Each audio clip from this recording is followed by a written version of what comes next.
আসসালামু আলাইকুম গাইস, আজকে আমরা যাচ্ছি খাগড়াছড়ি আলোটিলা পার্কে।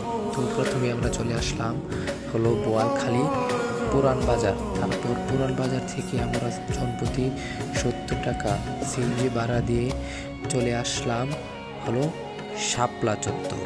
শাপলা চত্বরে আসার পর আমরা জনপ্রতি 10 টাকা করে অটো ভাড়া দিয়ে চলে আসলাম হলো খাগড়াছড়ির বাস টার্মিনাল থেকে আমরা জনপ্রতি সিএনজি ভাড়া 70 টাকা দিয়ে চলে আসলাম টিকিট কাউন্টারের সামনে। টিকিট কাউন্টারে জনপ্রতি 40 টাকার টিকিট কেটে আমরা পার্কের ভিতরে প্রবেশ করলাম। ভিতরে প্রবেশ করার পর প্রথমেই চলে গেলাম আমরা ঝুলন্ত ব্রিজটা ভালোভাবে উপভোগ করার পরে তারপরে আমরা চলে গেলাম হলো ওই পাহাড়ের চূড়ায় একটি সুন্দর জায়গায় আমরা জায়গাটি উপভোগ করলাম। উপভোগ করার পর আমরা চলে গেলাম দোলনায় কতক্ষণ দোলার পর আমরা চলে গেলাম হলো গুহার ভিতরে।